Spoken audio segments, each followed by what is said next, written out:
Hey free-to-play gang, welcome back to another video. Now this is an extremely large topic and unfortunately I can't talk too much about Valeria. Just going by a kid, I am not super certain whether is she up for consideration for most players right now because we have a lot of really strong espers to choose from. We have Ashley, Embla, and we have Brewster as well. So these are probably going to siphon a lot of your wish stones away from her. So for the most part, I think when it comes to Valeria, and if you are a collector, then yes, just get your R0 copy of her and be done with it. Same as Javid basically. But for this video, I'm just going to discuss a little bit more about these 4 espers, not including Valeria. I'm talking about Javid now. So Javid, Ashley, Embla, and Brewster. Holy shit, great selection over here. And these are obviously going to be my opinion. So we're going to start off with Javid. And before I forget, before I give it the too long didn't watch, I would appreciate if you drop a like on this video. I can wait. Yeah, you see that button over there? What? Why don't you just poke it? That's all it takes. Just poke it.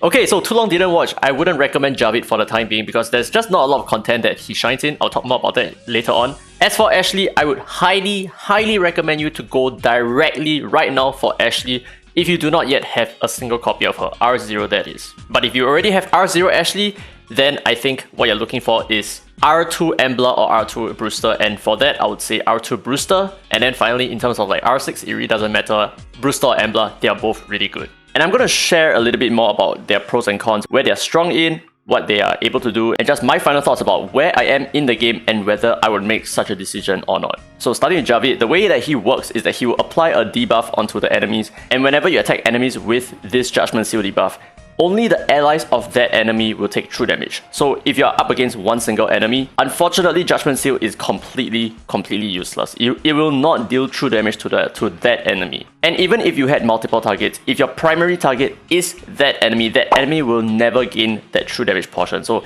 even if you did Judgment Seal onto the allies of that enemy as well, and you did an AoE attack, those true damage will not go onto your primary target, which is a major bummer. So because of that, Javid kind of sucks in most bossing content because he cannot deal true damage to single targets. Neither can he deal true damage to the boss, even if the boss has followers as well. So for the most part, Javid is probably only really good in the Cube Miracle, which is where I use him a lot, and the Celestial Anomaly, but I don't really use him in Celestial Anomaly because he is frankly just above average. He's not extremely good because the ads in the second boss, the Goat boss fight, they do die and they dispel the debuffs on themselves, which means he's not going to cycle his debuff all that much. So in my opinion, I feel like he is lacking quite a lot. But of course, this is just based on my own testing, but I dare say that I have tested quite a fair bit as well. Now we're going to move on to Ashley, and her main selling point is her Rainbow Bridge. And I've made this comparison before, comparing her Rainbow Bridge with Javid's true damage in his Judgment Seal. And the thing is, Rainbow Bridge is going to work a little bit differently because there is a limit to a number of procs that you can have, which is essentially the number of stacks of Rainbow Bridge that Ashley has.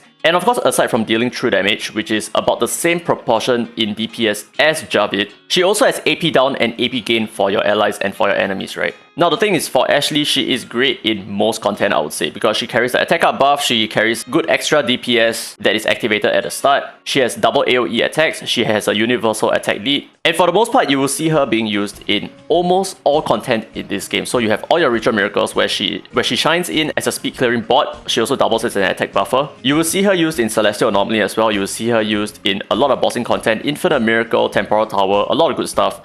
She has a wide range of users just because of how versatile she can be, and she's also used widely in PvP, which is a major selling point for most players as well.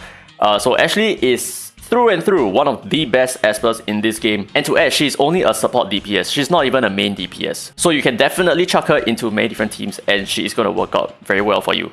Now we move on to Embla, and there is some similarity between Embla and Javid, I must say, and the reason for that is because of Corrupted Seed basically. So Corrupted Seed, it's not the same, but the idea is kind of like the same. So they both apply debuffs that increase the damage dealt onto enemies, right? But the thing about Corrupted Seed is it is very good against single target enemies. So for example, if you use this skill on the boss, you apply a Corrupted Seed on the boss, you just need to hit the boss you need to hit the boss 8 times and the Corrupted Seed explodes. And that boss actually takes the damage, which means that she is really good against single target enemies. But she is much better against enemies with other followers as well, because you can spread those seeds back onto your primary target. Because as you can see here, when the Corrupted Seed explodes, it will actually spread 2 more Corrupted Seed effects to 2 other enemies. And of course, on top of that, unlike Javid, who only has his debuff on his 3rd skill and his 2nd skill, Embla actually has it on her 3rd skill and her 1st skill as well, which means whenever she counter-attacks or whenever she just uses her normal attack, right, she's always going to apply the Corrupted Seed debuff. So her uptime of her Corrupted Seed debuff is very, very high,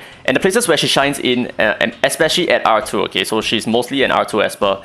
She's really good in APEP. She's extremely good in Infinite Miracle for like nuking stuff really quickly. She's really good in the Sentinel Hunt. She's extremely good in the Celestial Anomaly right now, and I use her like crazy in the Calamity Island. And of course, she's also useful in the Sonic Miracle, but who cares? So yeah, these are the places where Embla really shines in. It is quite a strong disparity against Javid because most of these contents, they do revolve around bossing, and that's where she shines at a lot. Now, finally, let's talk about Brewster. I'm gonna get him R6, yes. Woohoo! Now, he is another Esper that does a lot of support DPS, but the thing is about his support DPS is reload attack. He does an insane amount, an unthinkable amount of support DPS, which is what makes him so broken at R2, because at R2 at the start of combat, he gains 3 stacks of reload attack every single wave, so he's always going to support attack up to 3 times, which does a crazy amount of damage, and of course on top of that, it also inflicts defense down, which is insane. So yeah, he does support with his 1st skill over here. And of course, by using his 3rd skill and his 2nd skill as well, he's able to recharge more of these reload attack stacks, which allows him to perpetuate his reload attack stacks. I mean, it's not perpetuality, but that's like in total, that's like in total 10 stacks of reload attack, which is insane. That's more than enough for you to, you know, clear content. And of course, he also comes with a 40% attack lead in some of these areas, which is really good because he excels in all these areas. So in terms of the places where he's really good at R2 minimally, he's really good at Chronos, he's really good at APEP, he's really good at Sentinel Hunt, Calamity Island, Sonic Miracle, and all PvP, I dare say, right? So all PvP he's going to be really good at. Just for the fact that he is able to deal a crazy amount of damage, and whenever one of your allies attack, he's always going to attack that same ally as well. So there's a really good chance that you can take out just about any enemy so long as you focus fire. So yeah, insane stuff on Brewster. Alright, so now these are the 4 Espers for today's discussion. I've gone through where they're good at, and I've also talked a little bit more about their kits as well. Now, depending on where you are in this game, your choice is going to differ a lot. So for example, if you are a new player, or if you have yet to even collect some of the R0s for these Espers, then my suggestion, right, my main suggestion for you is to not go for Brewster, not go for Embla, and not to go for Javid, but to go for Ashley. I think Ashley is probably, like, if you have like a 100 wish stones right now, and you don't have any of these 4 Espers, Ashley is probably going to be the best bet for you. Because the thing is, Ashley works well at R0, she does whatever that she needs to do for every single one of those content that she's going to shine at. So definitely Ashley is probably like the best pick at R0. That's not to say that Embla and Brewster are not good at R0, but the thing is, Embla and Brewster can be gotten from the wish pool starting from 3.2.6. So you will still be able to get your first copy of Brewster and Embla. You don't need to summon them directly from their banner unless you can afford more than just an R0 copy of them. And as for Javid, the reason why I say that Javid is probably not going to be the better pick as opposed to Ashley,